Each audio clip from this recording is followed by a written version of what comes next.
Good morning everyone! Welcome po sa ating pong daily devotion dito po sa ating Moms TV at sa God Loves You Movement Facebook page. Magandang umaga po sa inyong lahat. Ang ganda ng araw, ang ganda po ng sikat ng araw ngayon. Kaya mamaya po magpapaaraw tayo after ng ating devotion, or kung kayo man ay nagde-devotion ngayon, dun kayo sa bandang naaarawan kayo para po dama natin yung ganda ng sikat ng araw sa ating katawan. Again, magandang umaga po sa inyong lahat. Sige po, simulan na po natin ang ating pong devotion. Buksan po natin ang ating Bible sa Psalms 91 verse 1 to 2. Sa Tagalog po ito ay sa mga awit 91 verse 1 to 2. Kung ganito po ang inyong Bible, yan ay nasa page 589 sa Lumang Tipan. Sige po, simulan po natin ang ating devotion. Ang sabi po dito sa Psalm 91, chapter 91 verse 1 to 2 sa New International Version. Sabi po dito, whoever dwells in the shelter of the Most High will rest in the shadow of the Almighty. I will say of the Lord, He is my refuge and my fortress, my God in whom I trust. Sabi naman po sa Tagalog, mga awit 91 verse 1 to 2. Siyang naghahangad ng pagkupkup ng kataas-taasan at nananatili sa pagkalinga ng makapangyarihan. Ay makakapagsabi kay Yahweh, muog ka't kanlungan, ikaw ang aking Diyos, ang Diyos na tangi kong pinagtiwalaan. Purihin ang Diyos sa pagkabasa ng kanyang salita. Manalangin po tayo. Panginoong Hesus, maraming salamat po sa umagang ito na kami po ay muli mong kinatagpo, Panginoon, sa live devotion na ito. Alam namin, O Diyos, na Ikaw ay nasa aming kalagitnaan at patuloy na malayang makakilos ang banal na Espiritu upang kami po ay turuan, tulungan, at nang maunawaan po namin ang mensaheng nais mong iparating sa amin, Panginoon. Gamitin mo po ako, O Diyos, itago mo ako sa iyong likuran, at tanging boses mo lang nawa ang marinig, Panginoon. Ikaw lang ang maitanghal, madakila at maluwalhati sa mga sandaling ito. Because you deserve all the highest praise, Father. We honor you, we glorify you, we praise you, and we want you to be with us today, Lord God. Idako mo po, Panginoon, sa page na ito, ang mga taong nais mong makapakinig. At nawa, Lord, ano man ang aming matututunan ngayong araw na ito, ay tumimos sa aming puso, maisabuhay namin ito, at maibahagi din namin sa iba. Maraming salamat po. Pinupuri ka namin, pinasasalamatan, sapagkat ikaw ang Diyos na dakila, banal at makapangyarihan sa lahat. Thank you, Lord. We praise you. We honor you. In Jesus' name we pray. Amen and amen. Magandang umaga po muli sa inyong lahat and welcome po sa Daily Devotion dito po sa ating Moms TV at sa God Loves You Movement Facebook page. Good morning din po sa mga nanonood dyan sa God Loves You Movement Facebook page. So, again, basahin natin ang ating pong verse sa pagninilayan ngayong umaga sa Psalm 91 verse 1 to 2. Sa New International Version, ang sabi po dito, whoever dwells in the shelter of the Most High will rest in the shadow of the Almighty. I will say of the Lord, He is my refuge and my fortress, my God in whom I trust. Sabi po sa Tagalog, sa mga awit 91 verse 1 to 2, siyang naghahangad ng pagkupkop ng kataas-taasan at nananatili sa pagkalinga ng makapangyarihan, ay makakapagsabi kay Yahweh, muog ka't kanlungan, ikaw ang aking Diyos, ang Diyos na tangi kong pinagtitiwalaan. Ang Diyos nga ba ang tangi nating pinagkakatiwalaan sa ating buhay na ito? Siya ba talaga ang sentro ng buhay natin? O siya ba ang buhay natin? Katulad ng ating pinag-usapan kahapon. Siya nga ba ang ating buhay? Sa ating pong devotion kahapon, di ba? Si Lord ay hindi lang basta addition. Hindi lang siya dagdag sa buhay natin. At hindi siya parte lang ng buhay natin. Kung hindi siya mismo ang ating buhay. So kung siya ang ating buhay, sa Kanya natin dapat ipinagkakatiwala ang lahat-lahat sa atin. Sa Kanya dapat natin idinudulog ang lahat-lahat. At siya lang ang pagkakatiwalaan natin. So, sige po.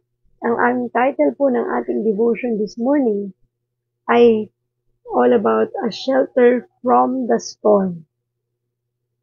Ayan, shelter from the storm. Oh, bagyo ang pag-uusapan natin. Natutuwa po ako sa panahon natin ngayon. Although, medyo magulo ang panahon dahil iinit, aaraw, tapos uulan, uambon. Pero ngayon, kahit maaraw, medyo malamig ang simoy ng hangin.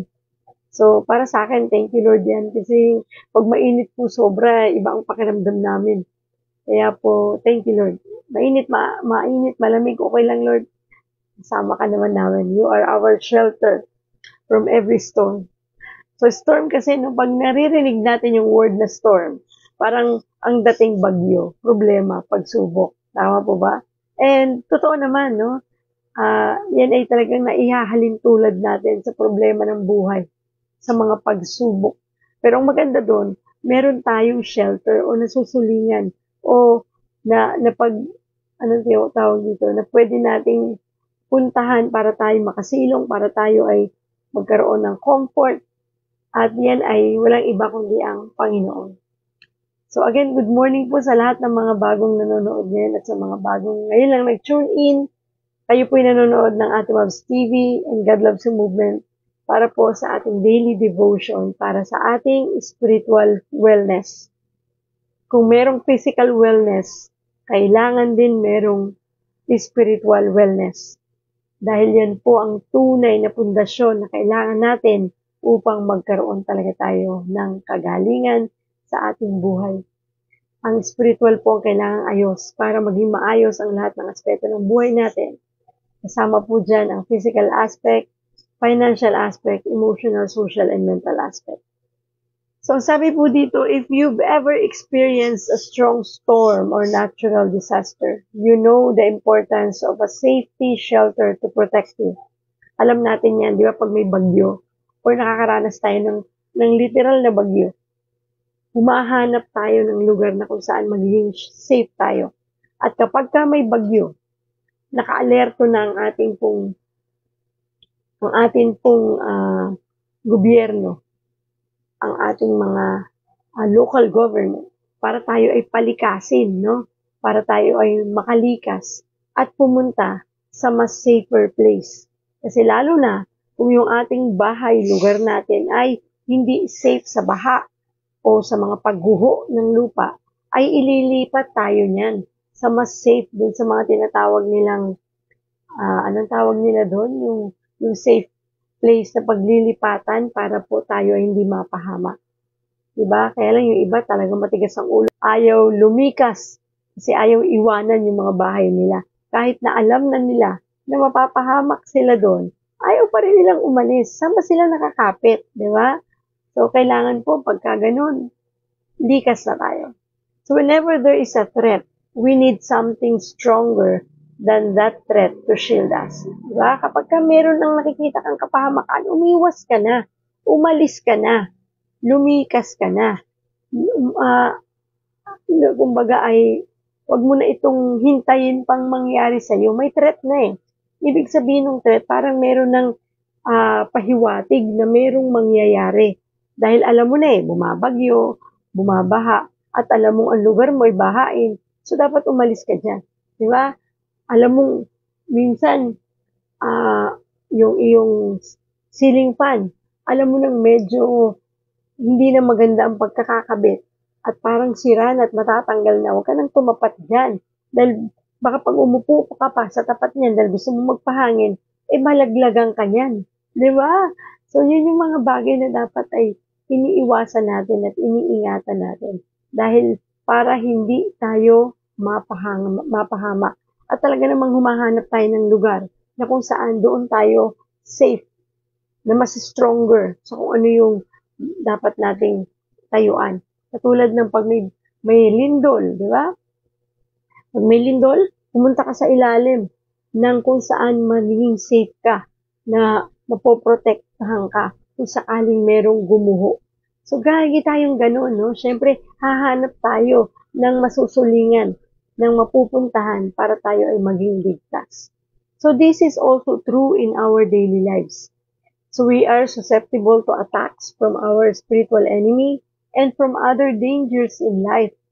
So katulad ng ating pang-araw-araw na buhay, tayo po talaga ay susceptible sa atake ng mga spiritual enemy.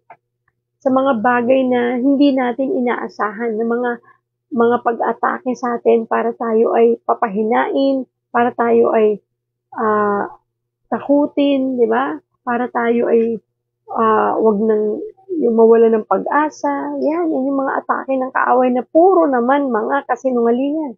At minsan ang ginagamit pang-atake ng kaaway ay hindi lamang yung circumstances, kung hindi minsan yung tao pa.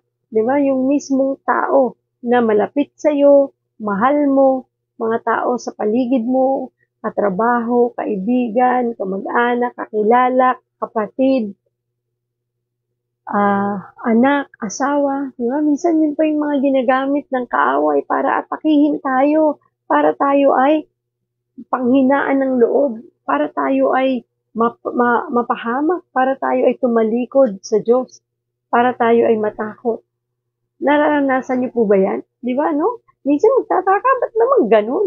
Ito pa talagang mga taong to. Ito pa talagang taong to na hindi ko man lang inisip na magiging kaaway ko o magiging gagamitin ng kaaway para ako ay i-provoke, para ako ay magkaroon ng ganitong sakit na nararamdaman. Pero sabi nga, it's a choice, di ba? Pwede mong piliin kung masasaktan ka o hindi. So, kaya lagi natin tandaan, meron tayong kasama ang Panginoon para tayo palakasin. Huwag tayong panghinaan ng loob. So sometimes we need to be rescued from our thoughts and habits. Other times, we need someone to help us heal from something that we can't handle by ourselves.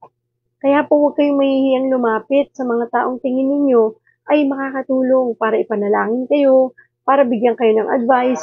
Yan naman po yung mga advices lang. Ang decision niyan ay sa inyo pa rin manggagaling. Kahit bigyan kayo ng mga advice ng mga tao sa paligid ninyo, kailangan ang desisyon ay nasa inyo pa rin. Huwag kayong masyadong magpa-influence. At lagi yung tatandaan, ang taong lalapitan ninyo for advices o mga taong hihingan ninyo ng tulong, ng advice, ay yung mga taong malapit din sa Panginoon. Yung mga taong alam mong hindi ka a-advisean ng mga advice na lalo pang ikakapanghina mo, ikakalugmok mo, lalo pang ilalayo ka sa Panginoon. Kasi di ba po, ako naranasan ko yun dati. Meron akong taong nilapitan. Dahil kaibigan ko, nagkwento ako, tapos, alam niyo ba yung advice? Nakuha ko sa'yo, hiwalayan mo na. Ano, nagpapakamartir ka? Hindi tama yan, inaapi-api ka. Di ba parang, ha? Di ba parang nasusulan pa ako? Parang ginagatungan ka pa. Na mas imbis na tulungan ka, na hindi dapat ganyan. Hindi yan ang dapat na iniisip mo. Dahil ang paghihiwalay, hindi yan naaayon sa kalooban ng Diyos. Ayaw ng Diyos na ang taong pinagsama niya ipaghihiwalayin ng tao. Biblical po yan. Di ba? Kasi pag tayo namali ng mga taong hihingan natin ng advice, ay talaga pong kauuwian yan, kapahamakan. Na minsan di naman natin alam, doon na pala tayo dinadala sa kapahamakan.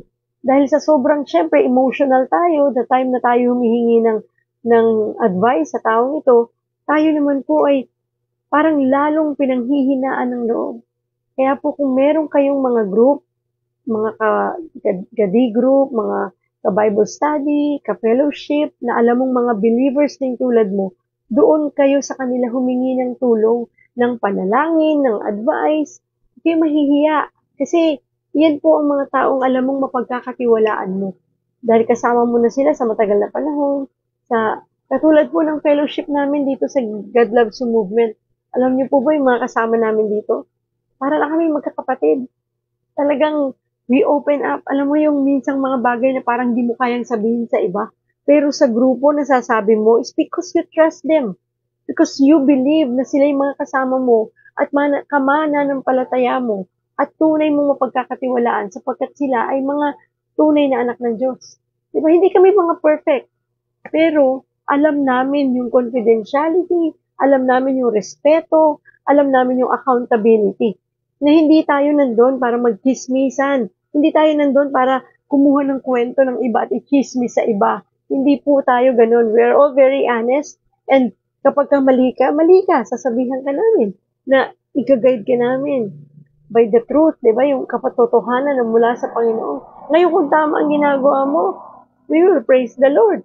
And then, we will enjoy, di ba, yung pagsaluhan, yung magandang balita at sharing patungkol sa buhay mo.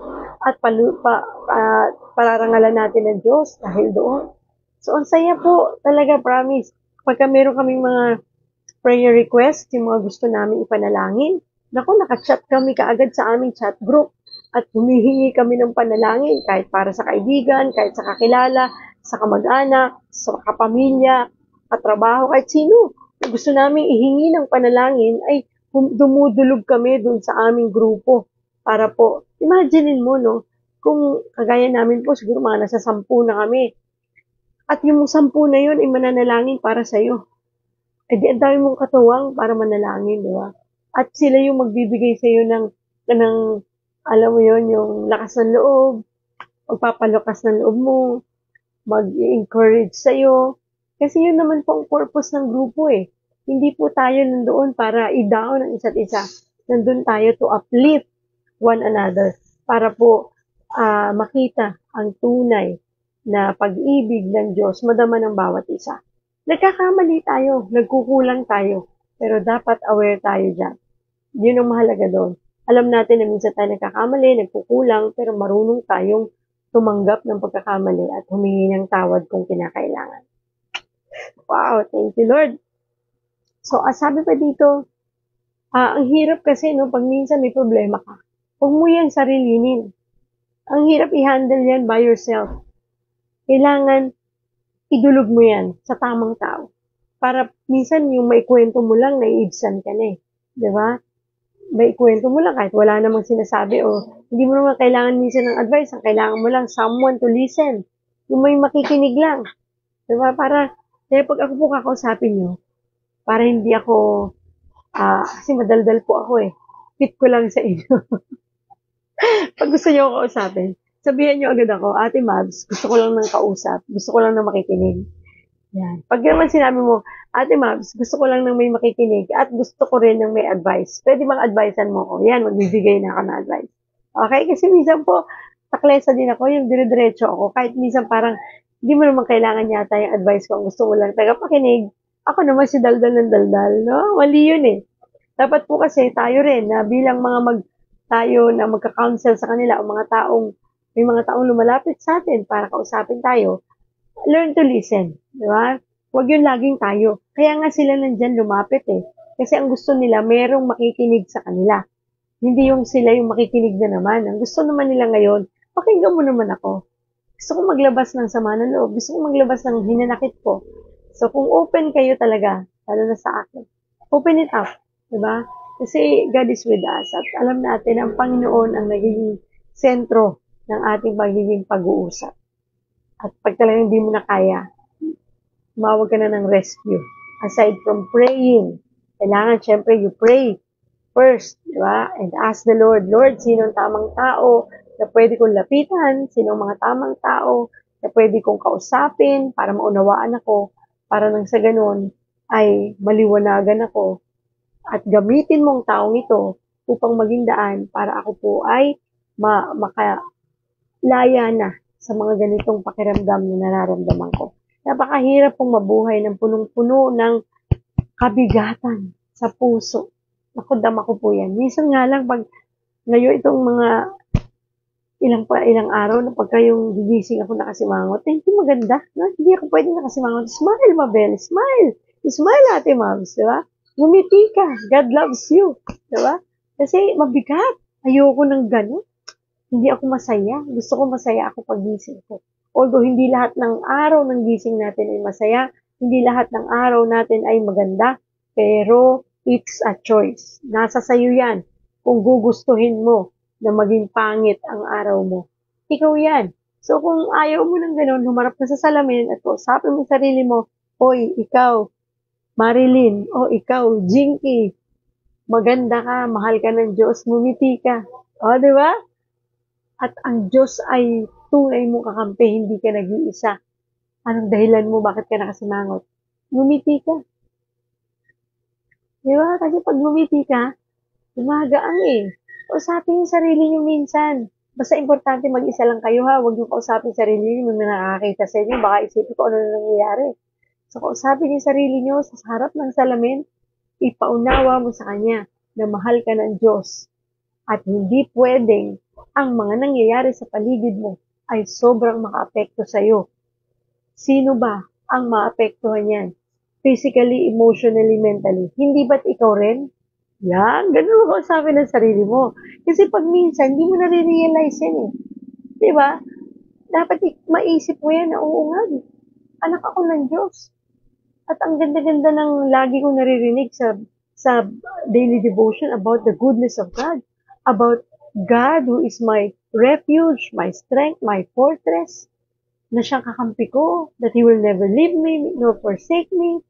Na ibinigay niya kanyang bugtong na anak para ako'y mahalin, para ako'y ingatan, at simula pa man noon hanggang ngayon, minahal ako ng Diyos, tapos ngayon, sisimangot ka dahil lamang meron kang problema. Mas malaki ang Diyos natin kaysa sa problema na yan. Di ba? Alam niyo, ganyan po ko eh. Pagka yung minsan, di ko makonvince yung sarili ko ng sinasabi ko lang, nag-pray lang ako, parang kulang. Kakausapin ko talaga yung sarili ko sa harap ng salamin. Kahit maliit na salamin pa yan. Uy, Ate Mags, wake up. Ayan ka na naman. Tulog na naman yung puso mo. Nagiging bato na naman. Ikaw ba yan? Di ba? Salamin, salamin. Gusto ko na po ipaalala yan sa inyo kasi ang hirap ng buhay na punong-puno ng kalungkutan. Ang bigat. Sayang ang panahon. So, Scripture refers to God as our refuge and shelter. Diba? Kanlungan natin ang ating Panginoon. Anong sabi dito? Muog ka't kanlungan. Ikaw ang aking Diyos, ang Diyos na tangi kong pinagtiwalaan. Muog at kanlungan. Diba? Pag tayo, napapansin niyo pag nasa loob ka ng bahay mo, alam mong safe ka. Pag nandiyan ka na, bawa nasa labas ka, tapos pauwi ka na. Habang nasa labas ka, parang hindi ka pa okay, parang kailangan mo makauwi. Pero pag tumungtong ka na sa bahay niyo, nabuksan mo ng pinto, pumasok ka na, naiibsan yung takot, yung pangamba, yung parang pagod, yung nandun na yung pakiramdam na safe ka, malaya ka nakakaupo sa sofa, malaya ka nakakahiga sa higaan mo na parang, I'm fine, okay na ako, andito na ako sa bahay. Andun na yung comfort, di ba? Yung feeling mo na safe na safe. So, ganun din po tayo pag nasa feeling tayo ng Panginoon. Because God is our refuge and shelter. Siyang ating kapahingahan, siyang ating lakas, siyang ating muog at kanlungan. As children of God, we can rest in His strength and power. Diba? Kung gaano tayo nakakaramdam ng kapahingahan pag nasa loob na tayo ng bahay, ganun din tayo kapag tayo nasa Panginoon. We can rest in His strength and power. Yung lakas at kapangyarihan ng Diyos ang atin pong tunay na mapanghahawakan, knowing that He is able to keep us safe from any situation we may experience. Wow! Diba? Wala ka nang katatakutan eh. Kapag ang Panginoon ay nasa iyo, parang ang buhay mo ay ang Panginoon. Diba? Katulad ng pinag-usapan natin kahapon. So, parang nakasandal ka sa pader na you are safe no matter what, Lord. I am safe. Na kahit ikaw ay nagbabiyahe, alam mong nasa Panginoon, alam mong Panginoon, ang buhay mo, safe ka. Hindi ka matatakot, hindi ka mag-aalala habang nasa biyahe ka. Kahit ano pang nangyayari sa paligid mo, basta ako, safe ako, Lord, because you are with me and you are taking care of me. Po, kahit nasang lugar ka. Minsan nga may mga tao nasa loob na ng bahay. Punong-puno pa ng takot eh. Punong-puno pa ng pangamba. Nasa loob ka na ng tahanan mo, ano ba bang pinag-aalala mo? Diba? Ewan ko ba, bakit maraming tao talaga nabubuhay pa rin sa takot? At yan po yung takot na kailangan natin makalaya dyan. Alisin na natin, ma-deliver na tayo sa takot na yan. Para hindi yung makarinig ka lang ng balita, takot ka na. Makarinig ka lang ng ganito, ayoko na lumabas, nakatakot. Lalo na po yung mga napapanood, naku, minsan dumadaan sa newsfeed ko. Sabi ko, anak, bakit ko ba ito nakikita? Kasi daw minsan napapanood ko, kaya tuloy pinifeed pa nun sa newsfeed yung mga ganung info, yung mga pangyayari sa labas, na mayroong na hold up, na mayroong inagawa ng ganito, ganun. Ay, sabi ko, ayokong panoorin yan. Kasi pag napapanood mo yan, minsan talaga pong parang may magnet itong cellphone na kahit ayaw mong panoorin, parang nahuhook ka. Sa first 5 seconds po kasi pag nakuha niya ng attention mo, maniwala ka, tatapusin mo ang buong video. Kahit short video pa yan. At mas delikado yung short video kasi ang bilis pumapasok sa utak natin. At nagiging dahilan para matakot tayo. Minsan may mga comment doon, ayoko nang lumabas. Kung ganyan din lang naman. Nako, paano ang buhay mo kung hindi ka nalalabas? Paano kung nagtatrabaho ka, di hindi ka na magtatrabaho dahil lang sa napanood mo? Saan ka nakakapit? Nasaan yung iyong faith? Nasaan yung iyong trust? Nandun ba sa pinanood mo? O sa Diyos na siyang nag-iingat sa iyo at nagmamahal because we can rest on His strength and power. Di ba? Siya yung mag-iingat sa atin sa any situation na meron. Positive or negative man yan ang ma-experience natin. God is with us. Sabi dito, because God created us, He truly knows what best for us. Alam ng Diyos kung ano ang best para sa atin. Kasi, siya ang naglikha sa atin eh. Di ba? Ano yung maganda para sa atin, ano yung best para sa atin. Kaya ipagkatiwala natin ang lahat-lahat sa Panginoon. Dahil siya talaga at wala nang iba ang makakatulong sa atin. Kung hanggang ngayon doubtful ka pa, kung hanggang ngayon hindi pa buo ang pagtitiwala mo sa Diyos, well, it's about time na magtiwala ka ng buong buo sa Panginoon. Katulad nga ng pinag-usapan natin kahapon, ang Diyos ay hindi lang parte ng buhay mo. Hindi siya dagdag sa buhay mo, kung hindi siya mismo ang dapat na buhay natin. Dapat kilala natin siya. Alam natin kung anong kaya niyang gawin para sa mga buhay natin. Nang sa ganon, tayo ay payapa na makakapamuhay araw-araw dahil alam natin kung sinong kasama natin at sinong ating tagapagligtas at tagapagtanggol natin sa lahat ng oras. So, He knows how to protect our souls and keep us from danger. So, hindi lang itong physical, kundi pati kaluluwa natin. Kayang protektahan ng Diyos from any harm, from any danger. Kaya walang dapat ikatakot. Huwag kang matakot lumabas ng bahay.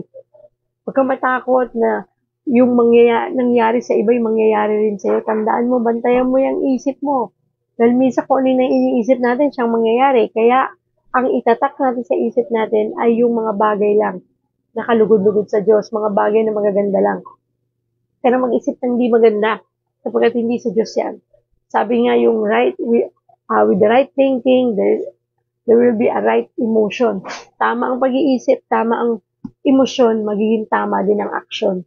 Pero pag mali ang pag-iisip, mali ang emosyon, magiging mali ang emotions, magiging mali din ang action. Napansin niyo po ba yan? Kung ano yung laman ng isip mo, nagiging emosyon mo. So kung ang laman ng isip mo ay takot, at laman ng isip mo ay puro negatibo, magiging negative din yung emotions mo. Matatakot ka, mag-aalala ka, mangangamba ka, magiging doubtful ka. Diba? Ang daming negative. Kasi nagsimula sa thoughts. Tapos, ang malungkot doon, nagiging action siya. Nagiging galaw mo. Nagiging magagalitin ka, mainitin ang ulo, hindi ka naman inaano ng mga tao sa bahay mo, galit ka sa kanila. Diba? Na minsan sasabihin ng mga tao sa bahay niyo, bakit lagi kang galit? Diba? Hindi ka naman inaano. Ano problema mo, mami? Diba? Kasi lumalabas sa action kung ano yung nandun sa emotions. At ang pinakamalungkot, kung ano yung emotions mo, pati organs mo sa loob ng katawan naaapektuhan. Tinatamaan yung puso, kaya sumisikip ang dibdib. Tinatamaan ang lungs, kaya nahihirapan ng paghinga. Kasi lumiliit ang daluyan ng hangin at daluyan ng dugo. Kaya kumititid ang mga ugat. Lahat po yan kasama. Kasi bakit? Pag may kasama ng emotions, may stress na, may anxiety na, may depression na. At yun yung mga bagay na ayaw nating mangyari kasi posibleng masira yung ating mga organs sa loob ng katawan. Kaya akala ng iba, palaging ang solusyon ay lifestyle, diet, exercise. Yes, lahat yan makakatulong. Sinag ng araw, lahat yan makakatulong. Pero tandaan ninyo, ang laking factor ng emotions para sa kagalingan mo, para sa karamdaman mo. Kaya ipakontrol mo yan sa Panginoon. Isuko mo lahat sa Diyos yan. Kasi kung ikaw lang, mananatili sa'yo yan. Kaya huwag kang magtaka, bakit yung sakit mo hanggang ngayon nandyan pa.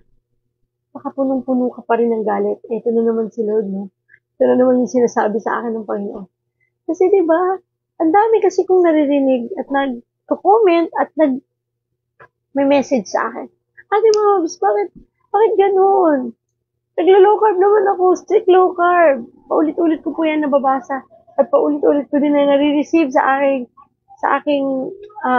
messenger. May mga nagme-message ng gano'n. Bakit gano'n? Bakit ikaw gumaling ka, Ate Mobs? Ginagawa ko naman yung ginagawa mo. Strict low carb naman ako.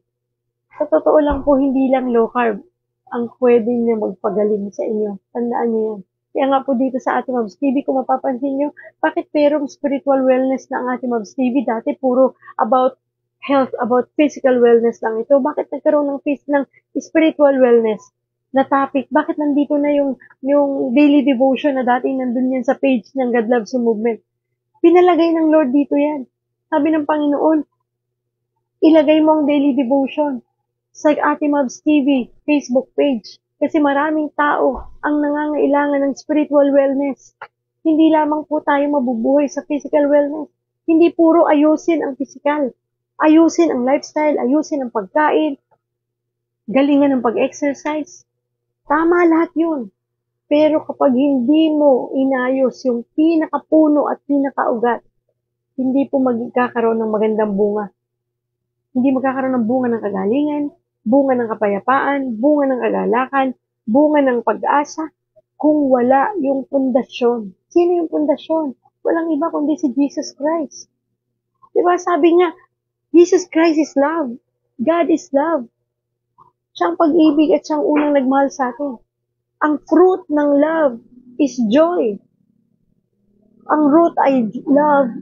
Ang fruit ay joy. Ang fruit ay hope. Ang fruit ay kapayapaan or peace. Diba? So kung wala po yung love ng Lord sa puso natin at ang Diyos ay parang kilala lang natin pero wala tayong personal na relasyon sa Kanya, maniwala ka, hindi magiging maayos ang takbo ng buhay natin. Kasama dyan ang kagalingan ng ating karamdaman. Maaring sa ngayon, hindi nyo pa ako naiintindihan. O meron namang alam nyo na to pero hindi nyo ginagawa. Hindi nyo binibigyan ng pagkakataon na ang Panginoon talaga ang mag-control ng buhay natin. Ang Panginoon talaga ang siyang maging buhay natin. Madali po kasing pakinggan ito eh. Pero ang tanong, isinasabuhay ba natin? Talaga bang si Lord na ang namumuhay sa'yo? Si Lord na ba talaga ang siyang laman nito at laman nito? Kasi kapag siya na ang laman niyan, kaya mo nang magpatawad, kaya mo nang umunawa, kaya mo nang magmahal ng kaaway, kaya mo nang magmahal ng mga taong nang iinis sa'yo, mga taong nagagalit sa'yo o ginagalit ka. Kaya mo na silang lahat tanggapin kasi ang tingin mo na sa kanilang lahat ay ang Panginoon. Hindi mo na sila nakikita bilang tao. Nakikita mo na sila bilang si Lord. Nakikita mo na sila bilang ang Panginoon, kaya hindi mo sila sasaktan. Hindi mo sila gagantihan. Hindi mo sila sasabihan ng masamang salita at hindi mo sila pag-iisipan ng masama. Dahil sila ay ang Panginoon para sa iyo.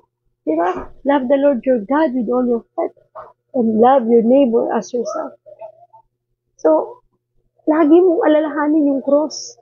Sabi ng Panginoon, ganito kita kamahal, anak. Ganito kita kamahal. So, bakit naiisip pa rin natin na ang galit natin para sa ibang tao? Kaya po, hindi ko sinasabing may mga galit kayo sa kapwa nyo or anuman. Pero ikaw at ikaw pa rin at ang Panginoon ang nakakaalam. Ano ba talaga ang laman nito? Isinuko ko na ba talaga ito sa Diyos nung ako'y sumuko sa Kanya at nung ako'y tumanggap sa Kanya? Nung siya'y tanggapin ko bilang Diyos at tunay kong tagapagligtas. Bakit hanggang ngayon, hindi pa rin ako gumagaling sa aking karamdaman? Di ba po? I'm not saying na perfect ako. Na pinagaling ako ng Diyos kasi hindi po eh. Alam nyo, ang tunay na nagpagaling sa akin, yung pagsuko ko sa Diyos ng lahat ng sama ng loob na meron ako. Yung galit ko at yung hindi ko pagpapatawad. At alam niyo yan, sa mga nakakakilala sa akin at kasama ko sa fellowship, nung isinuko ko po yan sa Panginoon, Doon ako tunay na nagkaroon ng kapayapaan, ng kagalakan, at ng kagalingan sa aking karamdaman. Kasi strict low carber po ako eh. For 2 years. 1 year noon, DIY. Pero, yes, inaamin ko nakatulong ang low carb. Gumanda ang pakiramdam, pero ang tunay na nagpagaling sa akin ay nung inalis ko at isinuko sa Diyos ang lahat ng laman nito na basura na hindi ko kailangan. Hindi po perfect. Sa proseso pa din ako. Pero nararamdaman ko na unti-unti ang presensya ng Diyos, ang buhay ko ay ang Panginoon. Siya na. Sana po ganun din tayo. Sarap po eh.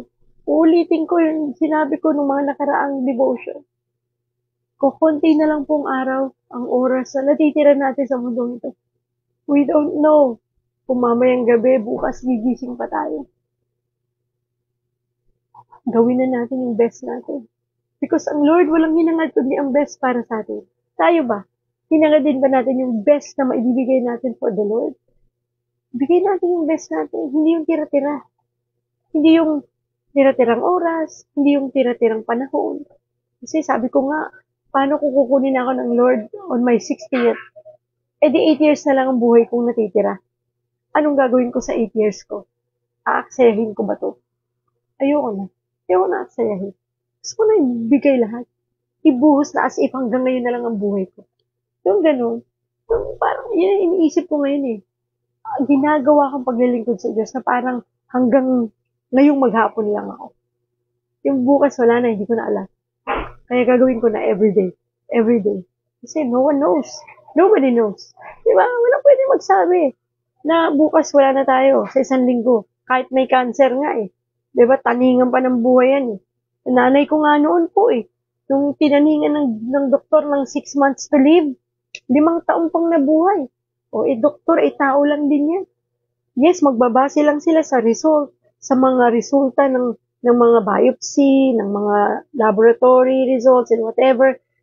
Doon lang sila magbabase, kaya nila nasasabi because weak na yung mga organs, na pwedeng ganito ang nadamay na ang iba't ibang organs, kaya may mga complications, kaya 6 months to live, sabi sa nanay ko. But by faith, and by the grace of God, 6 months, naging 5 years, nabuhay pang nanay ko ng 5 taon. Kaya akalain mo yun? Kaya huwag kayo matakot kung sa tingin mo ngayon, nakarinig ka na sinabihan ka na ikaw ay 6 months to live dahil may cancer ka. Fear not. Huwag ka matakot. God loves you. Be courageous. Do not be afraid. Mahal tayo ng Diyos. At alam ng Diyos ang buhay mo hanggang kailan. Sa Diyos ka magtiwala. Ngayon, kung kukunin na tayo, katulad ng pinag-usapan natin kami, for to me, to live is Christ and to die is gain. Walang talo sa pagiging anak ng Diyos. Di ba po? Kaya huwag ka malungkot. Ipagdiwang mo yan. Rejoice. Magdiwang ka. Dahil alam mo na mas lalo kang mapapalapit sa Diyos ngayon na nalaman mo na may taning ang buhay mo. Di ba? Huwag na natin hintayin na magkaroon pang ng taning ang buhay natin bago tayo lumapit sa Panginoon. Kailangan ba natin hintayin pa yun? Huwag mo hintayin yun. Ngayon pa lang na may kalakasan ka. Ngayon pa lang na meron kang kakayahan para maglingkod sa Panginoon. At gawin ang dapat mong gawin bilang anak ng Diyos. Gawin mo na. Huwag ka nang mag-entertain ng mga negative thoughts.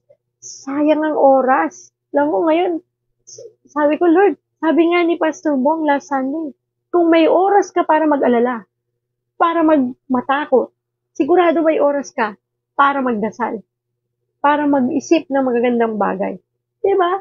Kasi may oras ka nga para mag-alala, di ka makatulog, magdamag na, gising ka kasi alala ka ng alala. Inubusan mo nga ng oras yung pag-iisip dun. Bakit di mo pag-ubusan ng oras ang pagdadasal, ang pagbabasa ng Bible, ang pag-attend sa mga fellowship? Diba? Kapag po kayo ganun lagi ang ginagawa nyo, hindi nyo na mabibigyan ng pansin yung mga kadramahan sa buhay, yung mga sobrang emosyonal na bagay na hindi na kailangan, yung mga negative thoughts, hindi na magkakapuwang. Kasi busy ka na sa Panginoon.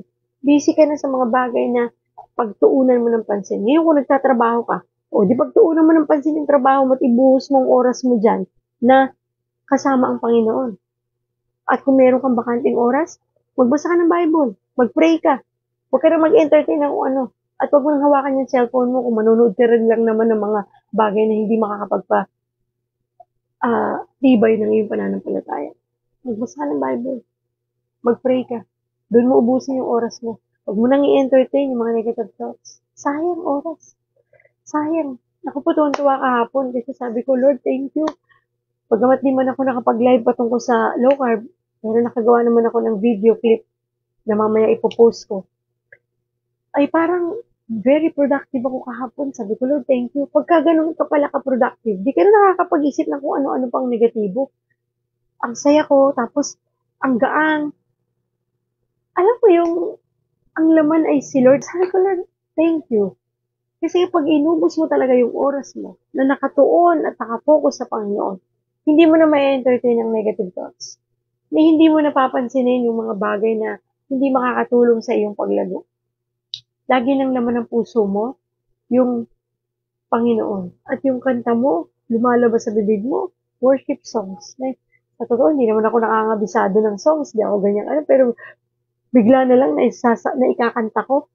Diba? Kasi nandito na. Hindi ko puro kinukwento para ipagyabang ko yung sarili ko. Hindi. Ipinagyayabang ko ang Panginoon dahil ganun siya kabuti. Na kung siya ang ating uunahin, ay sigurado pong magiging maayos ang bawat araw natin. Kaya simulan natin ng tama ang araw nito na ang Panginoon ang laman ng ating puso't isipan. At siya lang. At pag siya na ang buhay natin, wala nang puwang ang galit sa manloloob at hinanakit at hindi pagpapatawad. Diba po? However, this requires that we go to Him when we need help. We cannot rest in His presence if we do not spend time in His presence. He is a refuge to those who actively trust Him and seek His help. Regardless of what difficulty you're experiencing, God is able to help you through it. Diba? Talaga namang sa ayon natin sa gusto, pag talagang kailangan natin ng tulong, malapit na rin naman tayo sa Panginoon. At hindi tayo pwedeng makarest sa Kanyang presence kung hindi tayo mag-spend ng oras sa Panginoon. Kaya we need to spend time in prayers and in reading the Bible para po maramdaman natin ang presensya ng Panginoon. At kapag siya po ang ating kanlungan at ating muog, sigurado po sa Kanya lang tayo magtitiwala. At maniniwala na siya lang at wala ng iba ang tunay nating Diyos na makakatulong sa atin. Wala na pong iba. So the best way to seek God's help is through prayer. Spend some time talking with God, telling Him exactly how you feel. So baka nabibisi na naman tayo sa maraming bagay, sa maraming pag-iisip, sa maraming problema, pagsubok, storms in life. God is reminding us to keep on praying. Yung prayer time natin, kumusta ba? Yung quiet time natin, kumusta ba? God is reminding us once again. Because when we spend some time talking with God, tell Him exactly how you feel. Kung galit ka, sabihin mo, Lord, galit ako. Galit ako sa taong ito, naiinis ako sa kanya. Gusto ko siyang sabunutan, gusto ko siyang sakalin, di ba? Masama yun, di ba? Pero at least you are honest. You are telling God that this is what I felt. Lord, dito ang nararamdaman ko, Lord, nanggigigil ako. Maniwala ka after mo sabihin yan sa Lord. And then sabihin mo, Lord, tulungan mo ko. Mapagtagumpayan ko to. Matanggal ko sa puso ko. Ayoko nito, Lord. Hindi ako masayang ganito. Maniwala ka after your prayer. Ang sarap ng pakiramdam mo. Gagaan ang pakiramdam mo. At talagang makakaramdam ka na ang Panginoon ang iyong shelter, ang iyong refuge, ang iyong fortress, ang iyong strength and your power. Kakalmahin ka ng Panginoon, maniwala ka. Kasi be honest. Kasi minsan pati kay Lord di tayo naging honest when we pray. If you are mad, galit ka, then say it. Lord, galit ako. Naiinis ako. Di ba? Minsan kasi ganun tayo eh. Di ba? Kailangan natin i-release yan. I-release mo kung di mo masabi sa ibang tao. Sabihin mo kay Lord, Lord, naiinis ako, nagagalit ako. Punong-puno na ako, gigil na ako. Diba? Kasi yung Diyos, siya lang at wala nang iba ang tunay na makakaunawa sa nararamdaman mo. Siya lang ang pwede mong hingahan yan. at ipasa sa kanyang lahat ng yan. Lord, sa'yo na tong galit ko. Lord, sa'yo na tong inis ko. Sa'yo na tong panggigigil ko, Lord. Palitan mo ng kapayapaan, Lord. Palitan mo ng pag-ibig mo. Palitan mo ng pangunawa, ng pagpapasensya at pagpapatawad. Pag yun ang hiling mo sa Panginoon, I'm pretty sure and very sure na ibibigay yun ng Diyos sa'yo. Maniwala ka, magagawa mo yun. Magagawa mo na magpatawad, mag-umunawa, magpasensya. Totoo. Kasi minsan ayaw natin maging totoo sa Panginoon eh. Hindi wala naman tayo malilihim sa Kanya eh. Lahat ng nararamdaman mo, anuman laman yan, alam niya yan. Dahil siya lang at wala nang iba. Ang nakakabasa nitong puso mo at nakakabasa nitong isip mo. Yung lahat ng tao sa paligid mo, kahit yan pa yung pinaka-close mo, kahit yan pa yung asawa mo, hindi yan kayang basahin ng isip at puso mo. Kaya nagkakaaway-away nga minsan eh, kasi mali ang basa mo. Hindi pala yun ang ibig niyan sabihin. Pero sa Panginoon, alam na alam ng Diyos anong laman ng puso at isip mo ngayon. Kaya open it up. Suko mo lahat, sabihin mo lahat sa Diyos para alam ng Diyos ko na ikaw ay humble enough para i-open up yan sa Kanya. Diba? Kasi minsan, pati pride natin, pinaiiral natin sa Panginoon eh. Huwag natin pairalin ng pride sa Diyos. Dahil wala tayong kayang ipagmalaki sa Panginoon. Dahil ang Diyos ang siyang may alam ng lahat.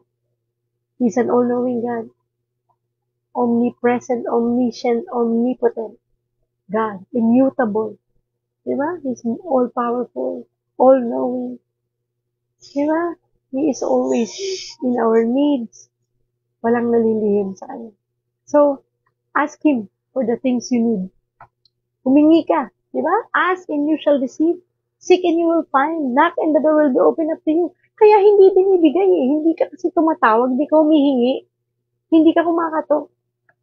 Hingin mo yung kapayapaan. Hingin mo yung kagaanan ng loob. Yung pagpapatawad, yung pasensya. Hingin mo, ibibigay ng Diyos yan. As you seek His presence and trust in Him, He will protect you and keep you safe. Praise God. So, wala kang dapat ipag-alala. Walang dapat na maging takot. Kasi He will protect you and keep you safe. Wala kang dapat ikatakot lumabas ng bahay. Wala kang dapat ikatakot sa sobrang init ng panahon. Mabalitaan mo man yung heat wave. Mabalitaan mo man bagyo o anuman. Wala kang dapat ikatakot. Because He will protect you and keep you safe. Because He loves us so much. Diba? Ang sarap niya. Ay ko nga, Lord, thank you for this day, for the reminder na naman na yung binibigay sa amin araw-araw.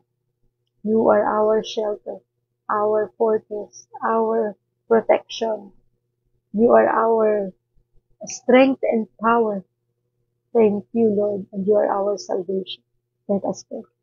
Father God, thank you for this day, Lord. Maraming salamat, Panginoon, for another reminder how good our God is.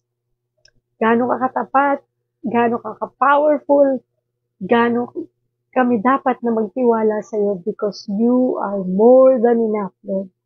Maraming salamat, Panginoon, for being our God, our protector, our strength, our power, our shelter, our refuge, our fortress. Lord, maraming salamat. Thank you, Jesus, na sometimes we forget, Lord, kung anong kaya mong gawin sa buhay namin. Sometimes we forget na ikaw ang aming Diyos, no? Diyos ng mga Diyos at Hari ng mga Hari. Maraming salamat, Panginoon, for always there for us. Thank you, Lord. Sobrang pasasalamat namin sa kabutihan mo, Panginoon, sa kabila ng aming pagkukulang, sa kabila ng aming kahinaan, sa kabila ng aming mga kasalanan. You keep on loving us. You keep on helping us and protecting us, Lord. And you keep us in safe always, Lord. Salamat. Salamat, Lord. Laging kami ang iniisip mo. Pero kami, Lord, minsan nawawaglit ka eh. Dahil lamang sa problema, dahil lang sa pagsubok, dahil lamang sa emosyon, dahil lamang sa mga bagay na nararamdaman namin, sa galit namin, sa manaloob, hinanakit, nakakalimutan ka namin eh. Nakakalimutan namin na ikaw ang ugat ng lahat, Lord. Yung pag-ibig mo ang ugat ng kapayapaan, ang ugat ng joy, ang ugat ng hope, ang ugat ng peace, ang ugat ng forgiveness, ang ugat ng unity. Nakakalimutan namin yun, Lord. Sorry talaga. Patawarin mo kami, Panginoon. Dahil sa sobrang dala ng emosyon, nakakalimutan namin ang tunay na pag-ibig. Alam namin, Panginoon, na nandyan ka palagi for us. Patawarin mo kami kapag kami po ay umaasa lagi sa aming sariling kakayahan. Nakakalimutan namin na ikaw ang makapangyarihang Diyos na merong kayang gawin sa buhay namin ito para kami ay pagtagumpayin, para kami ay makalaya sa galit sa manuloob at hinanakit. Lord, thank you sa buhay ng lahat ng mga taong nanonood ngayon at sa mga makakapanood dito. Touch their hearts, Lord. Be with them, Father God. Alam mo kung anong laman ng kanilang mga puso at isipan. Alam mo, Panginoon, kung anong kanilang mga pinagdaraanan. Tulungan mo po sila, Panginoon, na patuloy sila na lumapit sa iyo at magtiwala sa iyo. Pagamat minsan, Lord, parang nakakaramdam kami ng spiritual dryness na parang may kulang, Panginoon. Punuan mong kakulangan na ito, Panginoon. Ikaw, O Diyos, ang siyang manahan. At ikaw po ang siyang maging buhay namin, Panginoon. Thank you, Lord, sa kagalingan ng aming mga karamdaman. Salamat, Lord, sapagkat ikaw ang tunay na Diyos na tunay na manggagamot, pinakamagaling na doktor sa lahat ng pinakamagaling, sapagkat walang hihigit sa iyong kapangyarihan, Lord. Thank you, Father God, for this day, Lord. Samahan mo kami sa buong maghapon. Tulungan mo po kami, Panginoon, sa lahat ng lakarin ng aming buhay. Ano man ang desisyon na aming gagawin, hayaan mo lang, Panginoon, na ikaw ang manguna at ikaw ang magkontrol ng lahat ng bagay sa buhay namin ito. I-bless mo po, Panginoon, ang ating Loves TV family, ang God Loves You Movement Ministry, at ang aming project na One Family, One Bible Project. Salamat, Panginoon, na kami meron na ngayong kapartner ang Cross na siyang makakatuwang namin sa pamimigay ng Bible. Salamat, Lord, sa Great Commission na iyong laging tinuturo sa amin na kami magbahagi ng iyong salita. Ingatan mo po ang bawat isa sa amin, Panginoon. I-bless mo rin ang God First Christian Ministry International at ang lahat ng taong napapaloob dito. Ang aming mga kagrupo sa fellowship namin, Panginoon, sa God Loves You Movement, Father God, ang Monday group at ang Thursday group. Ikaw po, Panginoon, ang maging sentro ng aming grupo. Ikaw po, Panginoon, ang siyang laging maramdaman ng bawat isang na miyembro nito, Panginoon, na ikaw, Panginoon, ang aming itinataas, dinadakila, at niluluwalhati sa bawat buhay namin, Panginoon. Ikaw lang, O Diyos, at wala nang iba. Thank you, Father God, for your love, for your mercy, for your goodness, for your kindness, and for your gentleness, and for your grace. Thank you, Lord. We love you, we praise you, and we bring back all the glory and praises. In Jesus' name we pray. Amen and amen. Thank you, Lord. Thank you, Jesus, for this day. Salamat po sa lahat ng mga nakibahagi ngayong umaga sa ating pong devotion, and I hope na magpatuloy po tayo sa ating pong devotion, at kung may pagkakataon, after this devotion, basahin po ninyo ang Psalm 91. Napakaganda po ng Psalm 91. Ang iba nga po, kabisado ang buong Psalm 91 eh.